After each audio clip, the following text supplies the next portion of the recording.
Hello guys, welcome back to my channel. இன்றைக்கி நம்ம என்ன டாபிக் பார்க்க போகிறோம் அப்படின்னா எம்ப்ளாயபிலிட்டி ஸ்கில். இந்த பேப்பரில் யூனிட் 5ல் உள்ள எல்லா டாபிக்ஸுமே பார்க்கலாம். யூனிட் 5ல் என்னென்ன டாபிக்ஸ் இருக்குது அப்படின்னா work place communication, team management, leadership skills, problem solving, decision making, லாஸ்ட்டாக நெகோஷியேஷன். இதில் ஒர்க் பிளேஸ் கம்யூனிகேஷன் அப்படின்ற டாபிக் கீழே தான் இந்த சப்ஹெட்டிங்ஸ் எல்லாமே வரும். ஏன்னா ஒர்க் பிளேஸ் கம்யூனிகேஷன்றதை நம்ம எலாபரேட்டாக பார்க்கலாம். டீம் மேனேஜ்மெண்ட்டாக இருக்கட்டும், ப்ராப்ளம் சால்விங், லீடர்ஷிப், இது எல்லாமே அதில் வரும். ஒர்க் பிளேஸ் கம்யூனிகேஷனில் இது எல்லாமே வரும். மற்ற சப் டாபிக்ஸ் எல்லாத்தையும் ஷார்ட்டாக பார்க்கலாம். ஓகேவா? வீடியோவோட எண்டில் மற்ற யூனிட்ஸ் இருக்கிற வீடியோவும் பிளேலிஸ்ட்டும் ஆட் பண்ணுறேன்.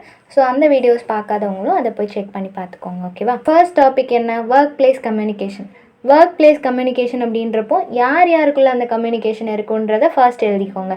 எம்ப்ளாயிக்கும், ஓனருக்கும், கோவொர்க்கர்ஸ் கூட, மேனேஜர், அப்புறம் நிறைய போஸ்டிங் இருக்குது இல்லையா? எல்லா போஸ்டிங்கில் இருக்கவங்க கூடயும் எல்லாருமே இண்டிவிஜுவல் பர்சன் ஒர்க் பண்ணுறவங்க ஏதாவது ஒரு சிச்சுவேஷனில் கம்யூனிகேட் பண்ண வேண்டியது இருக்கும். அந்த கம்யூனிகேஷன் எப்படி வேணால் இருக்கலாம். ஓரலாகவும் இருக்கலாம், இல்லை நம்ம டிஜிட்டல் வைஸ் அவங்கக்கிட்ட சோஷியல் மீடியாவில் இல்லை இமெயில் அனுப்புறது, இந்த மாதிரி எப்படி வேணால் கம்யூனிகேட் பண்ணலாம். ஆனால் கண்டிப்பாக ஒர்க்கிங் பிளேஸ் அப்படின்னு போனோன்னா ஒரு நாள் கூட கம்யூனிகேஷன் இல்லாமல் நம்மளோட ஒர்க்கை பண்ணவே முடியாது. ஏன்னா நம்மளுக்கு நிறைய டவுட்ஸ் வரும், கிளாரிஃபிகேஷன்ஸ் பண்ண வேண்டியது இருக்கும், ஹெல்ப் கேட்க வேண்டியது இருக்கும், சஜஷன் கேட்போம். இந்த மாதிரி நிறைய வேரியஸ் வேல நம்மளுக்கு ஏதாவது ஒரு ஹெல்ப்போ சம்திங் அடுத்தவங்ககிட்ட நம்ம கம்யூனிகேட் பண்ண வேண்டியது இருக்கும். அதனால இந்த கம்யூனிகேஷன் ஸ்கில்லை நம்ம எப்படி டெவலப் பண்ணிக்கலாம்? மோஸ்ட்டாக சில பேர் வீட்டில் நல்லா பேசுவாங்க, பட் வெளியே போகும்போது இன்ட்ரோவெர்ட்டாக இருப்பாங்க. அவ்வளோ ஈஸியாக பேச மாட்டாங்க, ஜெல்லாக மாட்டாங்க. நம்ம ஒருத்தவங்க கிட்ட க்ளோஸ் ஆகிறதுன்றது செகண்ட் ஸ்டெப் தான். ஃபர்ஸ்ட் ஸ்டெப் நம்ம கம்யூனிகேட் பண்ணணும். ஏதாவது நம்மளுக்கு ஹெல்ப் வேணும், பேசினா தான் நம்மளுக்கு ஒரு விஷயம் கிடைக்கும் இல்லையா? அதனால் பேசுகிறதுக்கு என்றைக்கும் தயங்கக்கூடாது. முக்கியமாக ஒர்க்கிங் பிளேஸில் நம்ம பேசணும் அப்படின்னா தான் நம்மளுக்கான ரைட்ஸாக இருக்கட்டும் எதுனாலுமே நம்மளுக்கு கிடைக்கும் இல்லையா? இந்த ஒர்க்கிங் பிளேஸ் கம்யூனிகேஷனில் 10 ஸ்டெப்ஸ் இருக்குது. First one listening. நம்ம எந்த அளவுக்கு மற்றவங்க கிட்ட பேசணும்னு நினைக்கிறோமோ அந்த அளவுக்கு நம்ம நல்லா லிசன் பண்ணணும். ஒரு லிசனிங் ஸ்கில் அப்படின்றது ரொம்பவே முக்கியம். அதுவும் ஒர்க்கிங் பிளேஸில் கண்டிப்பாக முக்கியம். நமக்கு நிறைய ஒர்க்கிங் எக்ஸ்பீரியன்ஸ் இருக்குது, அதனால் நம்ம இதை கரெக்டாக பண்ணிடுவோம் நம்ம நினைப்போம். பட் நம்ம புதுசாக ஜாயின் பண்ணியிருக்கிற அந்த இன்ஸ்டிடியூஷனில், அந்த கம்பெனியில் வேறு மாதிரி ரூல்ஸ் அண்ட் ரெகுலேஷன்ஸ் ஃபாலோ பண்ணலாம் இல்லையா? அதனால் ஒரு தடவை அது என்ன விஷயம் அப்படின்றத கரெக்டாக அவங்கக்கிட்ட கேட்குறதுல எந்த தப்புமே இல்லை.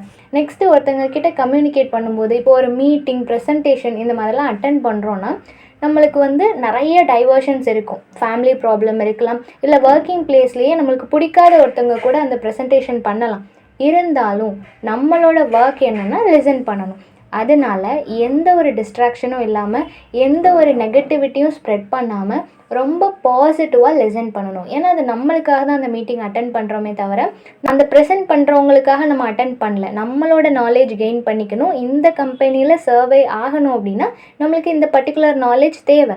இந்த மீட்டிங் நம்ம அட்டென்ட் பண்ணி தான் ஆகணும். அதனால் நமக்காக மட்டுமாவது நம்ம நல்லா லிசன் பண்ணணும். யார்கிட்ட பேசினாலும் அவங்களையும் பேச விடணும். நம்ம மட்டுமே பேசாமல் அவங்களையும் பேசுகிறதுக்கு அலோவ் பண்ணணும். அவங்க பேசுகிறத பொறுமையாக கேட்டுட்டு அப்புறம் பதில் சொல்லணும். இதனால் நம்மளுக்கு பேஷன்ஸ் ரொம்பவே இம்ப்ரூவ் ஆகும். ஒரு ஒர்க்கிங் பிளேஸில் பேஷன்ஸ் ரொம்பவே முக்கியம். நம்ம ஒரு நல்ல லிசனராக இருந்தோம் அப்படின்னா கண்டிப்பாக நம்மளோட பேஷன்ஸ் ரொம்பவே இம்ப்ரூவ் ஆகும். Next one non verbal communication. Non verbal கம்யூனிகேஷனில் எதெல்லாம் வரும் அப்படின்னா body language, eye contact, hand gestures, tone of voice. இப்போது நான் வெர்பல் கம்யூனிகேஷன் எல்லா சமயத்துலேயும் டிஸ்ரெஸ்பெக்ட்ஃபுல்லாக இருக்குது அப்படின்னு சொல்ல முடியாது. ஏன்னா இப்போ ரொம்ப ஒரு ஹை அத்தாரிட்டி கிட்ட நம்ம பேசுகிறோம், முக்கியமான ஒரு இடத்துல இருந்து பப்ளிக் பிளேஸில் நம்ம பேசுகிறோம் அப்படின்னா அப்போ நம்ம ஓவராக பாடி லாங்குவேஜஸ் யூஸ் பண்ணி, ஹேண்ட் ஜெஸ்டர்ஸ் யூஸ் பண்ணி பேசணும் அப்படின்னா அது அவங்களுக்கு இரிட்டேட் ஆகிறதுக்கு வாய்ப்பு இருக்குது. ஆனால் அதே சமயம் ஒரு ப்ரெசன்டேஷன் நம்ம ப்ரெசென்ட் பண்ணும்போது அப்போ நம்ம எல்லாரோட அட்டென்ஷனையும் எடுத்துக்கிறதுக்காக பாடி லாங்குவேஜஸ் யூஸ் பண்ணுறதா இருக்கட்டும், ஹேண்ட் ஜெஸ்டர்ஸ், அதெல்லாம் பிரச்சனை கிடையாது.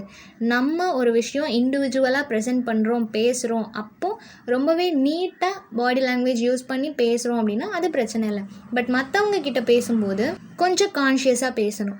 ஆனால் இந்த நான் வெர்பல் கம்யூனிகேஷன் எப்போ ரொம்ப ஈஸியாக ஆகும், எப்போ ரொம்ப ஈஸியாக நம்ம யூஸ் பண்ணுவோம் அப்படின்னா, நம்மளோட ஃப்ரெண்ட்ஸ் அண்ட் கோ ஒர்க்கர்ஸ் கிட்ட யூஸ் பண்ணும்போது, ஹை அத்தாரிட்டி கிட்ட யூஸ் பண்ணும்போது இதை கொஞ்சம் அவாய்ட் பண்ணலாம். அதர்வைஸ் நம்மளோட கோ ஒர்க்கர்ஸாக இருக்கட்டும், நம்ம ஃப்ரெண்ட்ஸ் கிட்ட நம்ம பேசும்போது ஒர்க்கிங் பிளேஸில் நான் வெர்பல் கம்யூனிகேஷன் யூஸ் பண்ணலாம். அதனால் எந்த தப்புமே கிடையாது. இன்னொன்று, டோன் ஆஃப் வாய்ஸ். நம்ம எந்த டோனில் பேசுகிறோம் அப்படின்றது ரொம்பவே முக்கியம். இடத்துக்கு தகுந்தாப்பில் இப்போ நம்ம ரெக்வெஸ்ட் பண்ணி பேசுகிறோம் அப்படின்னா, அதையுமே ஏதோ சண்டை போடுற மாதிரி கத்தி கத்தி பேசுகிறோம் அப்படின்னா, அப்போது நம்மளோட ரெக்வெஸ்ட்டுக்கு அங்கே வேல்யூவே இல்லை. நம்ம ரொம்ப பொலைட்டாக பேசுகிறதா நினைப்போம், பட் நம்மளோட டோன் ரொம்ப ஹையாக இருந்துச்சு அப்படின்னா அவங்க அதை புரிஞ்சிக்க மாட்டாங்க இல்லையா? நம்ம நினைப்போம் நம்ம ரொம்ப சாஃப்டாக தானே பேசுகிறோம் அப்படின்னு நினைப்போம், பட் நம்மளோட டோன் அவங்கள இரிட்டேட் பண்ணலாம். அதனால் நம்மளோட டோன் எந்த மாதிரி இருக்குன்றத ஃபஸ்ட்டே நம்ம செக் பண்ணிவிட்டு ஒரு இடத்துல இல்லை ஒருத்தங்க கிட்ட பேசும்போது கவனமாக பேசணும். Next, clarity and short conversation. Clarity, இப்போ ஒருத்தங்க கிட்ட நம்ம பேசும்போது கிளாரிட்டியாக பேச வேண்டியது ரொம்பவே முக்கியம். மோஸ்ட் இம்பார்ட்டண்ட்லி, இப்போ நம்ம ஒர்க்கிங் பிளேஸ் ஒரு சேல்ஸ் பண்ணுற மாதிரி ஒரு இடம்னு வச்சுக்கோங்களேன். அப்போ கஸ்டமர்ஸ் கிட்ட நம்ம பேசுவோம். இப்போ டிவி, ஃப்ரிட்ஜ் இந்த மாதிரி அப்ளையன்சஸ் நம்ம விற்கிறோம் அப்படின்னா, அந்த இடத்துல அவங்களுக்கு கரெக்டாக எக்ஸ்பிளைன் பண்ணணும். எவ்வளோ நாள் கேரண்டி, வாரண்ட்டி இருக்கும். நிறைய கொஷின்ஸ் கேட்பாங்க இல்லையா கஸ்டமர்ஸ். அப்போது அந்த கொஷின்ஸ்க்கு கரெக்டாக ஆன்சர் பண்ணணும். அவங்க கேட்குற கம்பெனி இல்லை அவங்களோட மைண்ட் செட்டை புரிஞ்சுட்டு அதுக்கேற்ற மாதிரி ஆன்சர் பண்ணணும். நம்மளோட எக்ஸ்ப்ளனேஷன் கிளாரிட்டியாக இருந்தாலே அவங்க நம்பி வாங்குவாங்க இல்லையா? நம்ம அதை ஒரு மாதிரி திணறணும். நம்மளுக்கு தெரியாமல் இருக்கலாம். நம்ம கான்ஃபிடென்ட் இல்லாமல், நம்ம ஒரு தெளிவில்லாமல் வளரும்போது அவங்க அது ஃபேக்கோ இல்லை இவங்க பொய் சொல்கிறாங்களோ அந்த மாதிரி நினச்சிப்பாங்க. ஸோ நம்மளோட ட்ரஸ்ட் அங்கே பிரேக் ஆகிறதுக்கு கூட வாய்ப்பு இருக்குது. அதனால் நம்ம என்ன ப்ரெசென்ட் பண்ணாலும் அதை கிளாரிட்டியோட ப்ரெசென்ட் பண்ணணும். கஸ்டமர் கிட்டையாக இருக்கட்டும் இல்லை நம்மளோட மேனேஜர், ஹை அத்தாரிட்டி யார்கிட்ட பேசினாலுமே ஒரு கிளாரிட்டியோட பேசணும். என்ன பேச வரோன்றது நம்மளுக்கும் ஃபஸ்ட்டு புரியணும், அவங்கக்கிட்டையும் கரெக்டாக கன்வே பண்ணணும். Next, short conversation. ஒர்க்கிங் பிளேசஸில் யார்கிட்ட பேசும்போதும் ஷார்ட் அண்ட் ஸ்வீட்டாக பேச வேண்டியது ரொம்பவே முக்கியம். ரொம்ப வளவலன்னு நம்ம எலாபரேட் பண்ணிகிட்டே இருந்தோம் அப்படின்னா நம்மளுக்கே நம்ம என்ன பேச வந்தோம் அப்படின்ற கண்டென்ட் மறந்து போயிடும். இன்னொன்று, அவங்களுக்கும் அது இரிட்டேட் ஆகிறதுக்கு வாய்ப்பு இருக்குது. எல்லாருக்கும் நமக்கு இருக்கிற மாதிரி டைம் இருக்குன்னு சொல்ல முடியாது இல்லையா? அதனால் அவங்க பொறுமையாக உட்காந்து நம்ம சொல்கிறத கேட்டுட்ருப்பாங்க. கேட்குறாங்கன்னு சொல்லி நம்ம ரொம்ப எலாபரேட்டாக சொல்லிகிட்டே இருந்தோம் அப்படின்னா கண்டிப்பாக அது அவங்களுக்கு இரிட்டேட் ஆகும். அதனால் என்ன விஷயம் சொல்லணுன்னாலும் அதை கிளாரிட்டியோட ரொம்பவே ஷார்ட்டாக சொல்லணும். லென்த்தியாக நம்ம பேசுகிறது என்றைக்குமே வேஸ்ட் ஆஃப் டைம் தான். 4th one, friendliness. ஒரு பர்சன் எல்லாருக்கிட்டையும் ஜாலியாக பேசுகிறாங்க, ஜோவியலாக பழகிறாங்க அப்படின்னா கண்டிப்பாக எல்லாரும் அவங்கக்கிட்ட பேசுவாங்க. அவங்கக்கிட்ட சில விஷயம் ஷேர் பண்ணணும்னு நினைப்பாங்க. அவங்கக்கிட்ட பேசினா அந்த நாள் ஃபுல்லாக ஃப்ரெஷ்ஷாக இருக்கும், ஒரு பாசிட்டிவ் வைபோடு இருக்கும்னு நினைப்பாங்க இல்லையா? அவங்களுக்குள்ள அந்த பர்டிகுலர் பர்சனுக்குள்ளே ப்ராப்ளம்ஸ் இருக்கலாம், பட் அவங்க எல்லார்கிட்டேயும் நல்லா ஜாலியாக இருப்பாங்க. இதுதான் ஆக்சுவலாக முக்கியம். நம்ம எப்படி இருக்கிறோம் அப்படின்றத பொறுத்து தான் நம்மளோட சரௌண்டிங்ஸும் இருக்கும். நம்ம எப்போவுமே ரொம்ப டல்லாக இருந்தோம், யார்கிட்டேயும் பேசலை அப்படின்னா நமக்கு பிடிக்காதுன்னு சொல்லி யாருமே வில்லிங்காக நம்மக்கிட்ட பேச மாட்டாங்க.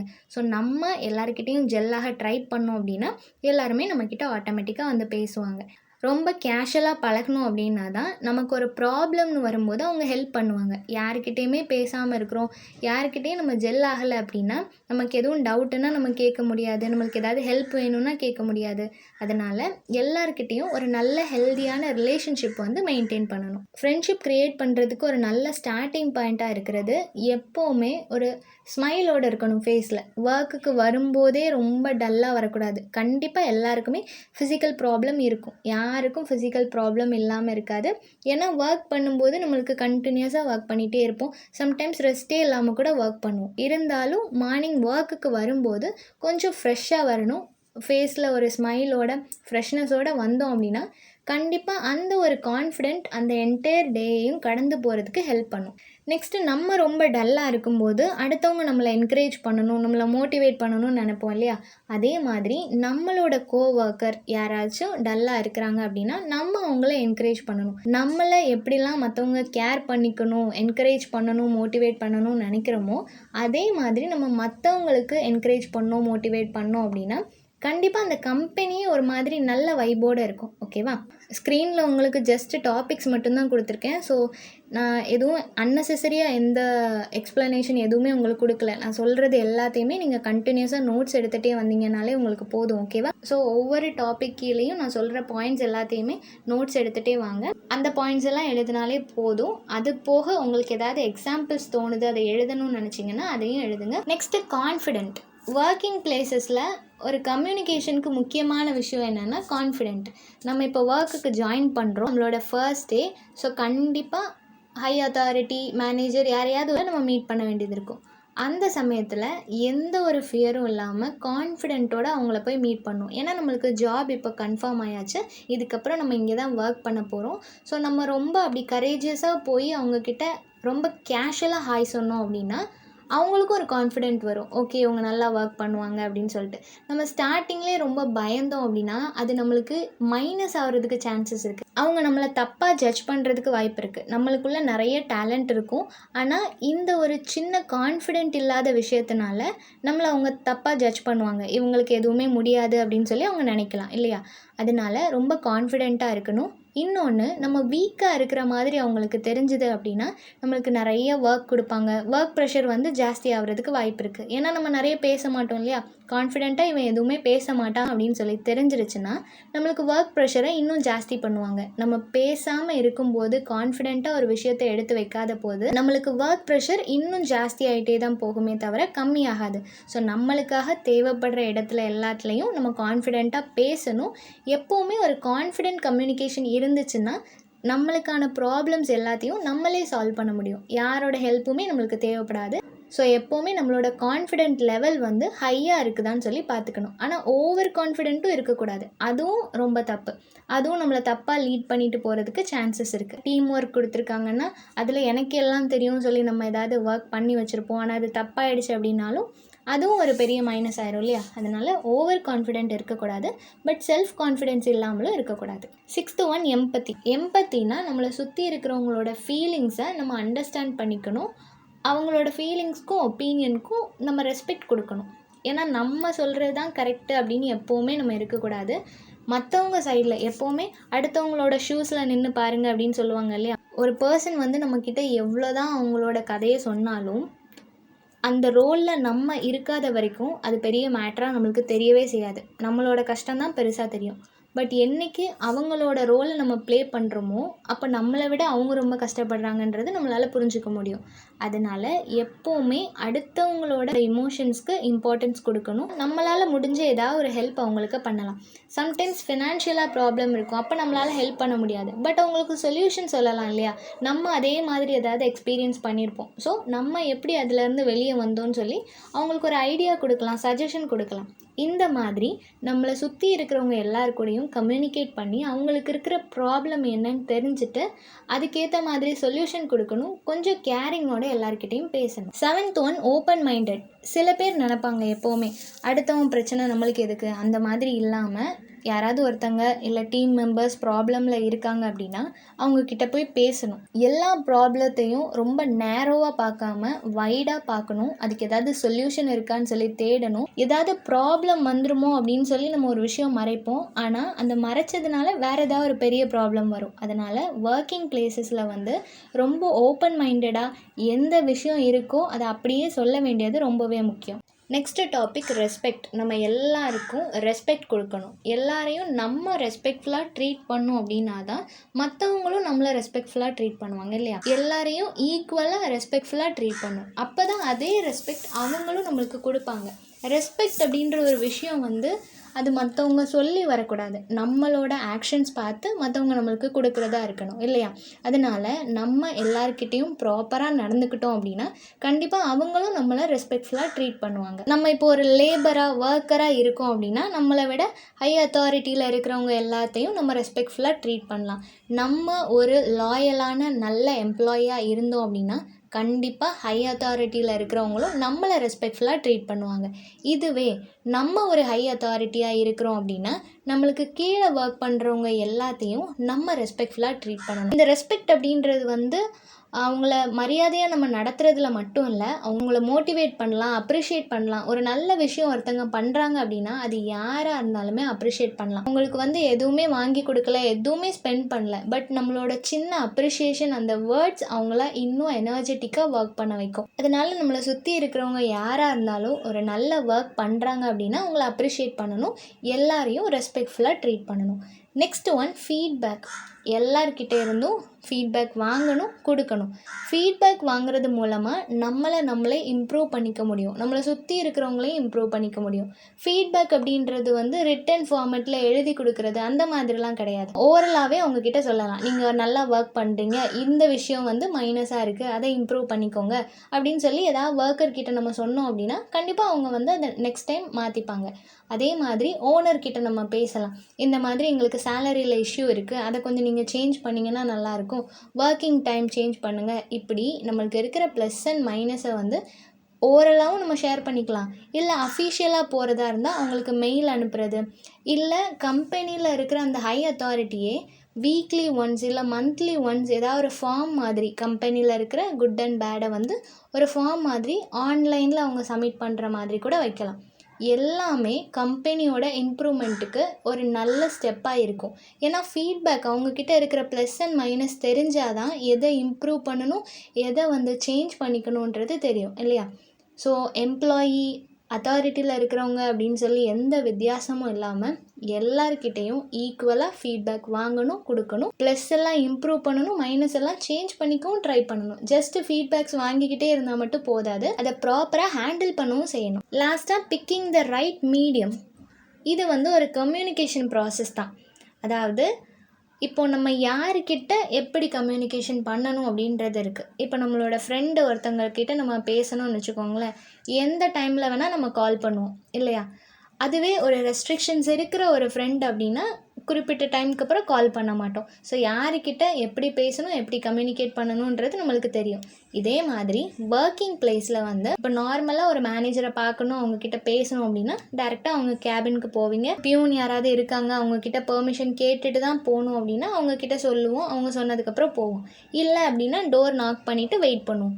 இந்த மாதிரி அந்த ப்ராப்பர் கம்யூனிகேஷன் இருக்கணும். இப்போது நம்மளோட மேனேஜரோ இல்லை அந்த ஃபவுண்டர், சேர்மன் யாராவது ஒருத்தங்க வந்து ரொம்ப பிஸியான ஒரு ஆளுன்னு வச்சுக்கோங்களேன், அவங்கள அவ்வளோ ஈஸியாக நம்ம நேரில் போய் மீட் பண்ண முடியாது அப்படின்னா அவங்களுக்கு ஃபஸ்ட்டு மெயில் பண்ணணும்.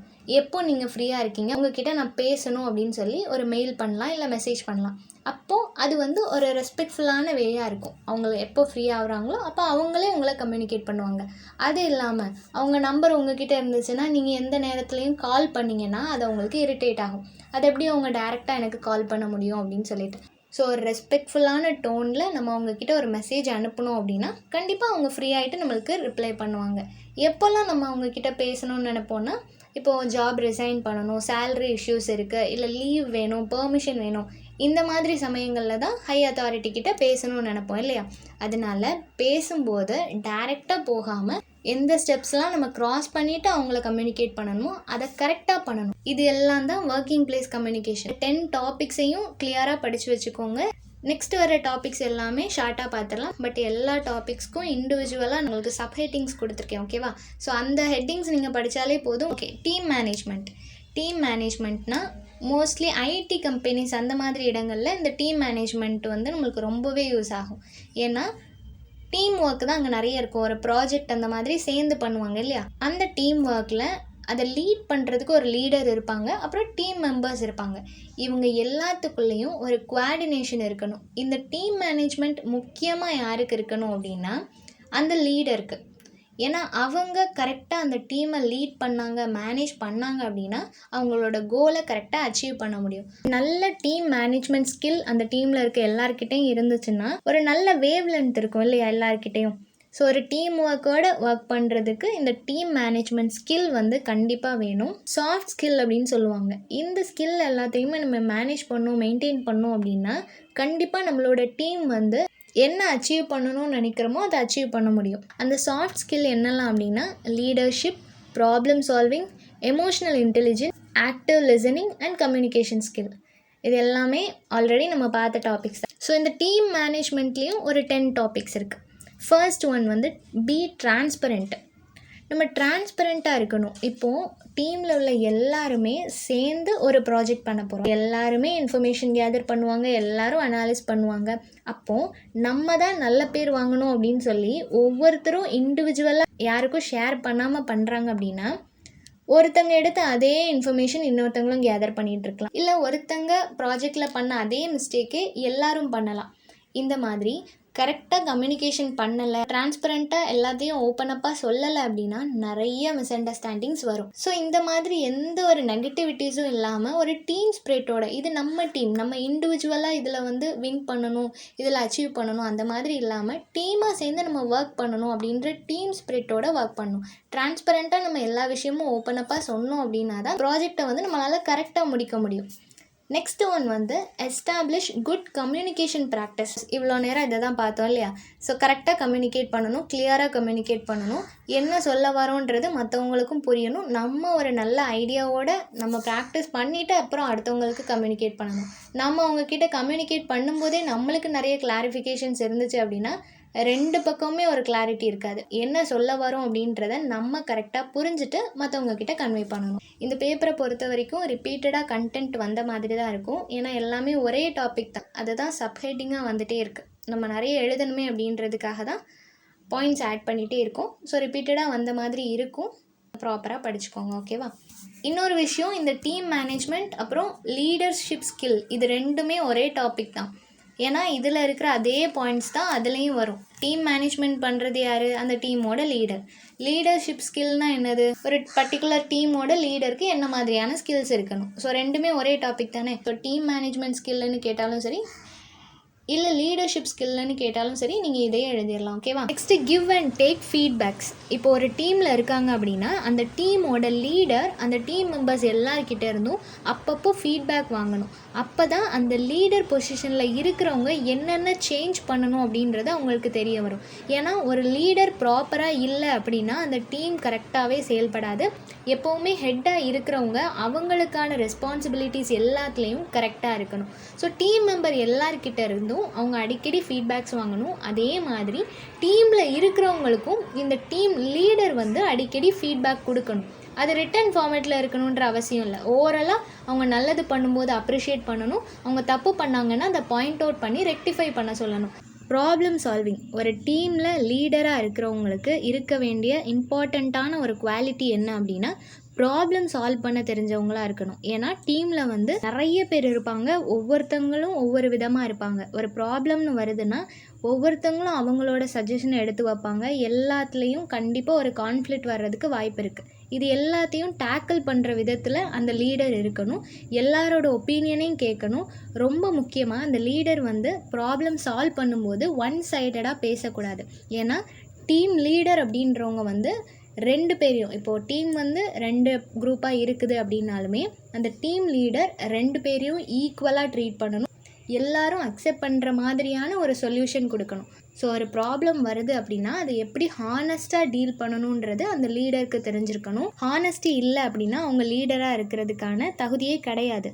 ஒரு குரூப்பில் ஹெட் பொசிஷனில் இருக்கிறவங்க எப்போவும் ரொம்ப ஹானஸ்ட்டாக எந்த முடிவு எடுத்தாலும் டீம் மெம்பர்ஸ் எல்லாத்தோடையும் கன்சல்ட் பண்ணிவிட்டு ஒரு முடிவு எடுக்கணும். நெக்ஸ்ட்டு எமோஷ்னல் இன்டெலிஜென்ஸ், நம்மளோட இமோஷன்ஸ் அப்புறம் நம்மளை சுற்றி இருக்கிறவங்களோட இமோஷன்ஸை வந்து அண்டர்ஸ்டாண்ட் பண்ண தெரிஞ்சிருக்கணும்.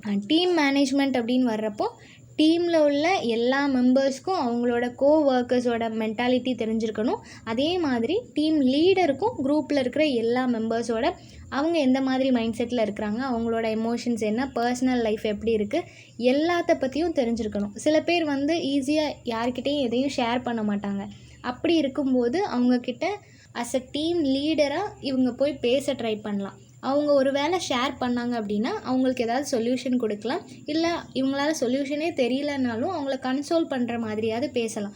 இந்த மாதிரி டீமில் இருக்க ஒவ்வொருத்தரையும் அந்த டீம் லீடர் கரெக்டாக கைட் பண்ணணும். எல்லாரோட இமோஷன்ஸையும் கரெக்டாக புரிஞ்சுக்கிட்டு அதுக்கேற்ற மாதிரி அவங்கக்கிட்ட பேசணும். Next trust. ஒரு லீடராக இருக்கட்டும் இல்லை அந்த குரூப்பில் இருக்க மெம்பராக இருக்கட்டும், ஒருத்தருக்கு ஒருத்தர் ட்ரஸ்ட்டோட ஒர்க் பண்ணணும். அவங்கக்கிட்ட பேசும்போது இவங்க மற்றவங்கக்கிட்ட சொல்லிடுவாங்கன்னோ இல்லை இவங்கக்கிட்ட சொல்லலாமா அப்படின்னு சொல்லி எந்த ஒரு தயக்கமும் இல்லாமல் ஜென்யூனாக எல்லாருமே ஷேர் பண்ணணும். எந்த சீக்ரெட்ஸாக இருந்தாலும் சரி, கம்பெனி விஷயங்களாக இருந்தாலும் நம்ம ஓப்பனப்பாக பேசுகிற அளவுக்கு நம்ம ஒரு ஸ்பேஸ் அவங்கக்கிட்ட க்ரியேட் பண்ணணும். அந்த ட்ரஸ்ட் இருந்துச்சு அப்படின்னா மட்டும்தான் நம்மளால் ஃப்ரெண்ட்லியாக கேஷுவலாக எல்லாருக்கிட்டையும் பேச முடியும். ஸோ அந்த ட்ரஸ்ட்டை வந்து எப்போவுமே கீப் அப் பண்ணணும். Next good planning. ஒரு லீடர் அப்படின்றவங்க வந்து டீம் மேனேஜ் பண்ணும்போது நிறைய பிளான் பண்ண வேண்டியது இருக்கும். இப்போ ப்ராஜெக்ட் பண்ணுறாங்க அப்படின்னா அதை பற்றி டிஸ்கஸ் பண்ணுறதுக்கு ஏதாவது மீட்டிங் பிளான் பண்ணுவாங்க. இல்லை ப்ராஜெக்ட் முடிஞ்சதுக்கப்புறம் ஏதாவது செலிப்ரேஷன் இருக்கும். இல்லை ப்ராஜெக்ட் ப்ரெசென்ட் பண்ணும்போது ஒரு ப்ராக்டிஸ் செஷன் ஒன்று வைப்பாங்க. இந்த மாதிரி நிறைய மீட்டிங், ப்ரெசன்டேஷன்ஸ் எல்லாமே பண்ண வேண்டியது இருக்கும். அப்போ ப்ராப்பராக பிளான் பண்ணி அந்த ஒவ்வொரு ஈவெண்ட்டையும் நடத்தணும். இது கண்டிப்பாக லீடரோட ஒர்க் தான். அந்த லீடர் கரெக்டாக டைம் ஷெட்யூல் போட்டு ஒவ்வொருத்தங்களுக்கும் ப்ராப்பராக இன்ஃபர்மேஷன் வந்து சென்ட் பண்ணாங்கன்னா மட்டும்தான் எல்லோரும் ஒன்றா சேர்ந்து அந்த ஒர்க்கை பண்ண முடியும். அதனால் பிளான் பண்ணும்போது டைமிங்காக இருக்கட்டும், லொக்கேஷன், இன்ஃபர்மேஷன் ஷேரிங், கம்யூனிகேஷன் எல்லாத்தையும் ப்ராப்பராக அந்த லீடர் வந்து ஷேர் பண்ணணும். Next tackle conflict resolution. இப்போ வந்து ஒரு டீமில் இருக்கோம் அப்படின்னா நிறைய கான்ஃப்ளிக்ட் வரும். ஒருத்தங்க ஒரு விஷயம் சொல்கிறாங்கன்னா அதுக்கு அப்போஸ் பண்ணுற மாதிரி இன்னொரு டீம் மெம்பர் ஒரு விஷயம் சொல்லுவாங்க. அது வந்து ப்ராஜெக்ட் ரிலேட்டடாக தான் இருக்கணுன்றது கிடையாது. அந்த டீம் மெம்பர்ஸ்குள்ளேயே ஒரு யூனிட்டி இல்லை அப்படின்னா கண்டிப்பாக சின்ன விஷயத்துலேயும் அவங்க ப்ராப்ளம் பண்ணிகிட்டே இருப்பாங்க. இந்த மாதிரி வர்ற கான்ஃப்ளிக்ட் எல்லாத்தையும் டேக்கிள் பண்ணி கொண்டு போகிற விதத்தில் அந்த லீடர் இருக்கணும். ஏன்னா ஒரு டீம் லீடர் அப்படின்றவங்க டிஃப்ரெண்ட் கைண்ட்ஸ் ஆஃப் பீப்புளை ஹேண்டில் பண்ணக்கூடிய அந்த கெப்பாசிட்டி உள்ளவங்களாக தான் இருக்கணும். அப்படி இருந்தாங்கன்னா மட்டும்தான் அந்த ப்ராஜெக்டை அவங்களுக்கு உண்டான அந்த கோலை வந்து அவங்களால கரெக்டாக அச்சீவ் பண்ண முடியும். ஸோ ஒரு டீம் மேனேஜ்மெண்ட் ஸ்கில் இருக்கிற ஒரு பர்சன் அப்படின்னா கண்டிப்பாக எவ்வளோ கான்ஃப்ளிக்ட் வந்தாலும், எவ்வளோ ப்ராப்ளம்ஸ் அந்த டீமுக்குள்ளே வந்தாலும் அது எல்லாத்தையும் ப்ராப்பராக ஹேண்டில் பண்ணி ஒரு சொல்யூஷன் கொடுக்குற ஒரு பர்சனாக அவர் இருப்பார். Next good leader and motivator. இப்போ ஒரு பர்சன் வந்து லீடர்ஷிப்பில் இருக்கிறாங்க அப்படின்னா சில பேர் வந்து அவங்களோட ஒர்க்கை ரொம்பவே ரெடியூஸ் பண்ணிப்பாங்க. அவங்க பெருசாக ஒர்க் பண்ணாமல் ஜஸ்ட் மானிட்டர் மட்டும்தான் பண்ணுவாங்க. அந்த மாதிரி பண்ணக்கூடாது. நம்ம ஒரு நல்ல லீடராக இருக்கணும் அப்படின்னா நம்மளும் நிறைய கிரவுண்ட் ஒர்க் பண்ணணும். நம்ம லீடர் தான் ஸோ மானிட்டர் பண்ணால் மட்டும் போதும் அப்படின்னு நினைக்கக்கூடாது. டீம் மெம்பர்ஸோடு சேர்ந்து இன்ஃபர்மேஷன் கேதர் பண்ணுறதா இருக்கட்டும், அனாலிஸ் பண்ணுறது, எல்லா ஒர்க்லேயுமே அவங்க கூட சேர்ந்து ஒர்க் பண்ணணும். ஏன்னா லாஸ்ட்டில் ஃபைனலைஸ் பண்ணும்போது கூட அதில் லீடரோட பார்ட்டிசிபேஷனும் இருந்தால் மட்டும்தான் அந்த ஒர்க் வந்து கரெக்டாக முடியும். ஜஸ்ட் இவங்க கைட் பண்ணிகிட்டே இருந்தாங்க அப்படின்னா மிஸ்டேக்ஸ் வந்துகிட்டே இருக்கும். அதை திருப்பி திருப்பி ரெக்டிஃபை பண்ணிகிட்டே இருப்பாங்க. இதுவே அவங்களும் கூட சேர்ந்து ஒர்க் பண்ணுறாங்க அப்படின்னா அந்த மிஸ்டேக்கே வராமல் இருக்கும் இல்லையா? அதனால் எல்லோரும் சேர்ந்து ஒர்க் பண்ணும்போது நிறைய மிஸ்டேக்ஸை நம்மளால் அவாய்ட் பண்ண முடியும். நல்ல லீடராக இருக்கிறவங்க நான் ஒரு லீடர் அப்படின்னு சொல்லி அந்த சேரில் உட்கார மாட்டாங்க. ஒர்க்கர்ஸ் கூட சேர்ந்து ஒர்க் பண்ணுறவங்க தான் ஒரு நல்ல லீடராக இருப்பாங்க. Next motivator. நம்ம கூட ஒர்க் பண்ணுறவங்கள என்றைக்குமே மோட்டிவேட் பண்ணுற விதத்தில் நம்ம பேசணும். எப்போ பார்த்தாலும் அவங்கக்கிட்ட நம்ம டீமோட்டிவேட் பண்ணுற மாதிரியோ, நம்மளால் இந்த ப்ராஜெக்ட் முடிக்க முடியாது, டெட்லைன் வந்துடுச்சு, நீங்கள் ஒரு வேலையும் பண்ணலை, இந்த மாதிரி பேசணும் அப்படின்னா கண்டிப்பாக அங்கே வேலை நடக்காது. அவங்களுக்கு கொஞ்சம் நஞ்சம் இருக்கிற அந்த ஹோப்புமே போயிடும். நம்மளால் முடிக்க முடியாது அப்படின்னு சொல்லி அவங்களே நினச்சிப்பாங்க. பட் ரொம்ப லிமிட்டடாக டைம் இருந்தாலும் நம்மளால் முடியும், நம்ம எல்லோரும் சேர்ந்து பண்ணால் முடியும்னு சொல்லி நம்ம பேசணும் அப்படின்னா கண்டிப்பாக அவங்க முடிக்கிறதுக்கு ட்ரை பண்ணுவாங்க இல்லையா? ஸோ எப்போவும் டீம் மெம்பர்ஸை மோட்டிவேட் பண்ணுற விதத்தில் பேசணும். லாஸ்ட்டாக க்ரியேட்டிவிட்டி. ஒரு லீடராக இருக்கிறவங்க வந்து அவங்களோட க்ரியேட்டிவ் லெவலில் எப்போவும் இம்ப்ரூவ் பண்ணிக்கணும். ஏன்னா அவங்க தான் அவங்களோட டீம் மெம்பர்ஸ்க்கு ஒரு ரோல் மாடலாக இருக்க போகிறாங்க. அப்படி இருக்கும்போது இவங்களோட ஸ்கில் இன்னும் டெவலப்டாக இருந்தால் தான் அதை மற்றவங்க ஃபாலோ பண்ணுவாங்க. ஸோ ஒரு லீடராக இருக்கிறவங்க ஒரு நல்ல க்ரியேட்டராகவும் இருக்கணும். Next problem solving skill. Problem solving ஸ்கில்லில் வந்து ஒரு 7 ஸ்டெப்ஸ் இருக்குது. இது எல்லாத்தையும் நம்ம பண்ணோன்னா ஒரு கம்பெனிலேயோ இல்லை ஒரு நம்மளோட டீம்லேயோ வர ப்ராப்ளமை நம்மளால் சால்வ் பண்ண முடியும். இப்போ நம்ம ஒரு டீமில் இருக்கிறோம், ஒரு 5 மெம்பர்ஸ் இருக்காங்கன்னு வச்சுக்கோங்களேன். ஏதோ ஒரு ப்ராப்ளம் வருதுன்னா ஒவ்வொருத்தரும் அவங்களோட ஒப்பீனியனை சொல்லிகிட்டு இருப்பாங்க இல்லையா? லீடராக இருக்கிறவங்க அவங்களுக்கு யார் ஃபேவரட்டோ அந்த மெம்பர் சைடில் மட்டும் என்ன ப்ராப்ளம்ன்றதை கேட்காம எல்லார்கிட்டேயும் கேட்கணும். ஸோ ஃபர்ஸ்ட் ஒன் வந்து ஆக்டிவ் லிசனிங். ஆக்டிவாக இருந்து லீடர் ப்ராப்ளம் நடந்த உடனே எல்லார்கிட்டேயும் விசாரிக்கணும். யாரெல்லாம் அந்த ப்ராப்ளமில் இன்வால்வ் ஆகிருக்காங்களோ, யாரெல்லாம் அதை பார்த்துருப்பாங்களோ எல்லார்கிட்டேயுமே விசாரிக்கணும். லிசன் பண்ணி முடிச்சதுக்கப்புறம் அனாலிஸ் பண்ணணும். இவங்க சொல்கிறதெல்லாம் உண்மைதானா, இந்த மாதிரி நடந்திருக்குமா அப்படின்னு சொல்லி நிறைய அனாலிஸ் பண்ணணும். ஏன்னா அந்த பர்டிகுலர் மெம்பரை பற்றி லீடருக்கு ஆல்ரெடி தெரிஞ்சிருக்கும் இல்லையா? ஸோ டீம் ஹெட்டாக இருக்கிற ஒரு பர்சனுக்கு அவங்க டீமில் உள்ளவங்கள பற்றி நல்லா தெரியும். ஸோ அவங்க சொல்கிற விஷயங்கள் எல்லாம் உண்மைதானா அப்படின்னு சொல்லி அனலைஸ் பண்ணதுக்கப்புறமா தேர்ட் ஸ்டெப் வந்து ரிசர்ச் அப்படின்னு சொல்லும்போது சில பேர்கிட்ட கேட்கலாம். டீம் மெம்பர்ஸ்கிட்ட மட்டும் கேட்காம மற்ற ஸ்டாஃப்கிட்டையும் பேசலாம். இவங்க சொல்கிறதெல்லாம் உண்மைதானா, இந்த மாதிரி நடந்துச்சா அப்படின்னு சொல்லி நிறைய ரிசர்ச் பண்ணணும். எவிடன்ஸ் கலெக்ட் பண்ணணும். இவங்க சொல்கிற ப்ராப்ளம், க்ரியேட் பண்ணியிருக்க ப்ராப்ளம், இது எல்லாத்துக்கும் ரிலேட்டடாக நிறைய எவிடன்ஸ் க்ரியேட் பண்ணணும். நிறைய ரிசர்ச் பண்ணணும். இவங்க சொல்கிறதெல்லாம் உண்மைதான் அப்படின்னு தெரிஞ்சதுக்கு அப்புறமா கம்யூனிகேஷன், அவங்க கூட கம்யூனிகேட் பண்ணணும். எந்த 2 பர்சனுக்கு ப்ராப்ளம் இல்லை எந்த 2 டீமுக்கு ப்ராப்ளமோ அவங்கள கூப்பிட்டு அவங்கக்கிட்ட கம்யூனிகேட் பண்ணணும். அவங்க சொல்லுவாங்க இல்லையா, இந்த மாதிரியெல்லாம் ப்ராப்ளம் இருக்குது அப்படின்னு சொல்லும்போது அதை பொறுமையாக கேட்டு 2 சைடுமே கம்யூனிகேட் பண்ணணும். ஒரு சைடு இல்லாமல் ப்ராப்ளம் இருக்கிற 2 சைடுமே ப்ராப்பராக கம்யூனிகேட் பண்ணணும். நெக்ஸ்ட்டு டிபெண்டபிலிட்டி, அதாவது ட்ரஸ்ட்டு. நம்ம நம்பணும். நம்ம வந்து நிறைய எவிடன்ஸ்லாம் கலெக்ட் பண்ணியாச்சு, அனலைஸ் பண்ணியாச்சு, இது உண்மை தான் அப்படின்றது நம்மளுக்கு தெரியும். தெரிஞ்சதுனால அவங்கள நம்பி அவங்கக்கிட்ட பேசணும். யார் சைடு உண்மை இருக்குன்றது நம்மளுக்கு தெரியும். பட் 2 சைடுமே நம்ம பேசணும். அவங்க நம்ம மேலே வச்சுருக்க அந்த ட்ரஸ்ட்டு பிரேக் ஆகாத அளவுக்கு அவங்கக்கிட்ட பேசணும். ஏன்னா இப்போ நம்ம ஒன் சைடாக பேசுகிறோம் அப்படின்னா ஆப்போசிட்டில் இருக்கிறவங்களுக்கு அது இரிட்டேட் ஆகும். இவங்கக்கிட்ட போய் நம்ம பேசுகிறோமே அப்படின்னு இருக்கும். ஸோ ஒரு லீடர்ஷிப்பில் இருக்கிறவங்க யாரோட ட்ரஸ்ட்டையும் பிரேக் பண்ணாமல் கரெக்டாக பேசணும். 2 சைடும் நம்ம பேசி முடிச்சதுக்கப்புறம் நம்ம ஒரு கன்க்ளூஷனுக்கு வந்துடுவோம். யார் மிஸ்டேக் பண்ணான்றது நம்மளுக்கு தெரிஞ்சிடும் இல்லையா?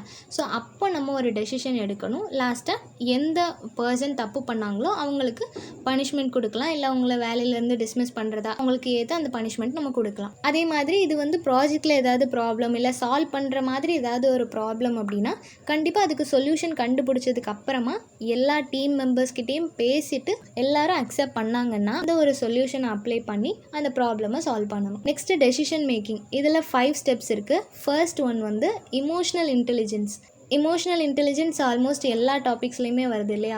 ஸோ நம்மளோட ஃபீலிங்ஸ் அண்ட் அடுத்தவங்களோட ஃபீலிங்ஸ் நம்ம தெரிஞ்சுக்கிட்டோம் அப்படின்னா தான் எந்த ஒரு முடிவாக இருந்தாலும் நம்மளால் எடுக்க முடியும். ஸோ ஒரு முடிவை எடுக்கணும் அப்படின்னா அதுக்கு நம்மளோட மைண்ட் செட்டை மட்டும் தெரிஞ்சுக்கிட்டால் போதாது. நம்மளை சுற்றி இருக்கிறவங்க எந்த மாதிரி ஒரு மைண்ட் செட்டில் இருக்கிறாங்க, அவங்க எமோஷ்னலி எப்படி ஃபீல் பண்ணுறாங்கன்றதை தெரிஞ்சுட்டு அதுக்கப்புறமா ஒரு முடிவு எடுக்கணும் அப்படின்னு சொல்கிறாங்க. Next problem solving. ஒரு டெசிஷன் எடுக்கிறதுக்கு முன்னாடி அந்த டீமில் ஏதாவது ப்ராப்ளம் இருக்கா, அந்த பர்டிகுலர் கம்பெனியில் ஏதாவது ப்ராப்ளம் இருக்கா அப்படின்றத பார்க்கணும். அந்த ப்ராப்ளம் எல்லாம் சால்வ் பண்ணதுக்கப்புறமா இன்னொரு முடிவு எடுக்கணும். ஏன்னா ஒரு ப்ராப்ளம் நம்ம பெண்டிங் வச்சுட்டு இன்னொரு டெசிஷன் எடுக்கிறோம் அப்படின்னா அந்த ப்ராப்ளம் இன்னும் சிவியர் ஆகிறதுக்கு வாய்ப்பு இருக்கும். அதனால் என்ன ப்ராப்ளம் இருந்தாலும் அதை ஃபஸ்ட்டு சால்வ் பண்ணிவிட்டு அதுக்கப்புறம் எந்த ஒரு முடிவுனாலும் எடுக்கணும். Next time management. ஒரு டெசிஷன் எடுக்கணும் அப்படின்னா அதுக்கு டைம் ரொம்பவே முக்கியம். அதுக்கு ஒரு டெட்லைன் வச்சுட்டு இந்த பீரியட்குள்ளே நான் டெசிஷன் எடுக்கணும், அது எல்லாருக்கிட்டையும் சொல்லணும், அப்ரூவல் வாங்கணும் அப்படின்னு சொல்லி டைம் மேனேஜ் பண்ணி நம்மளோட முடிவை எடுக்கணும். நெக்ஸ்ட்டு கொலாபரேஷன் அப்படின்னு சொல்லும்போது டெசிஷன் எடுக்கும்போது ஆஸ் எ லீடராக அவங்க மட்டும் முடிவு எடுக்கக்கூடாது. டீமில் உள்ள எல்லாருக்கிட்டையும் கன்சல்ட் பண்ணி எல்லோரும் அக்செப்ட் பண்ணாங்கன்னா ஒரு டெசிஷனுக்கு வரணும். லாஸ்ட்டாக டீம் ஒர்க்கும் அதே மாதிரி தான். எல்லோரும் சேர்ந்து ஒர்க் பண்ணணும். அவங்களோட சஜஷன் அண்ட் ஐடியாஸ் எல்லாத்தையும் சொல்லணும். அதில் எது பெஸ்ட்டாக இருக்கோ அதை எல்லோரும் சேர்ந்து இம்ப்ளிமெண்ட் பண்ணணும். லாஸ்ட்டாக நெகோஷியேஷன்னா என்னென்னா, ஒரு 2 பார்ட்டிஸ்க்கு நடுவில் ஏதாவது ஒரு ப்ராப்ளம் நடக்குன்னா அவங்க 2 பேர்கிட்டையும் பேச்சுவார்த்தை நடத்துறதுன்னு சொல்லுவோம் இல்லையா, அதுதான். அவங்க 2 பேர்கிட்டையும் பேசி அவங்க 2 பேரும் அக்செப்ட் பண்ணுற ஒரு சொல்யூஷனுக்கு வர்றது தான் நெகோஷியேஷன் அப்படின்னு சொல்லுவோம். ஸோ இப்போ ஒரு டீமாக இருக்கட்டும் இல்லை கம்பெனியாக இருக்கட்டும், 2 அவங்க பிரிஞ்சு சண்டை போட்டுக்கிட்டு இருக்காங்க அப்படின்னா அவங்க 2 பேரையும் உட்கார வச்சு அவங்கக்கிட்ட நம்ம கரெக்டாக பேசணும். பேசி 2 பேருமே ஓகே இது இவங்க சொல்கிறது கரெக்டு தான் அப்படின்னு சொல்லி அக்செப்ட் பண்ணிக்கிட்டாங்கன்னா இப்போ ஒரு டெசிஷன் எடுப்போம், ஒரு சொல்யூஷன் கொண்டு வருவோம் இல்லையா, சைடும் அக்செப்ட் பண்ண வைக்கணும். எக்ஸாம்பிள் இருக்குது. என்னென்னா இப்போ நம்ம ஒரு டிவி வாங்குறதுக்காக கடைக்கு போயிருக்கோம் அப்படின்னா அந்த மேனுஃபேக்சரிங் ரேட்லேயே நம்ம வாங்கணும்னு சொல்லி விரும்பலை. அதாவது எம்ஆர்பி ரேட் இருக்கும் இல்லையா, அந்த ரேட்லேயே நம்ம வாங்க வேண்டாம் அப்படின்னு சொல்லி நினைக்கிறோன்னா அந்த ஓனர்கிட்டேயோ இல்லை அந்த யார் அதுக்கு இன்சார்ஜோ அவங்கக்கிட்ட நம்ம பேசும்போது இந்த மாதிரி எனக்கு ஃபேர் ப்ரைஸ் இவ்வளோ ரேட்டில் தான் நான் வாங்கணும்னு நினைக்கிறேன் அப்படின்னு சொல்லி பேசுவோம். அப்படி பேசும்போது அவங்க அக்செப்ட் பண்ணுற மாதிரி பண்ணுவாங்க, பட் ரேட்டை கம்மி பண்ண மாட்டாங்க. நம்மளுக்கு இந்த நெகோஷியேஷன் ஸ்கில் இருந்துச்சு அப்படின்னா நம்ம கண்டிப்பாக பேசுகிறதுலேயே அவங்க ஓகே சொல்லிடுவாங்க. அந்தளவுக்கு நம்ம பேசணும். நம்மளுக்கும் அதில் ப்ராஃபிட் இருக்கணும், அவங்களுக்கும் ப்ராஃபிட் இருக்கணும். அந்த மாதிரி நம்ம கரெக்டாக பேசி அவங்கள அக்செப்ட் பண்ண வைக்கணும். ஸோ இது எல்லாம் தான் 5th யூனிட்டில் உள்ள டாபிக்ஸ். எல்லாருக்கும் புரிஞ்சிருக்கும்னு நினைக்கிறேன். நெக்ஸ்ட் என்ன டாப்பிக்கில் வீடியோ போடலான்னு சொல்லி கமெண்ட் பண்ணுங்கள். தேங்க்யூ ஃபார் வாட்சிங்.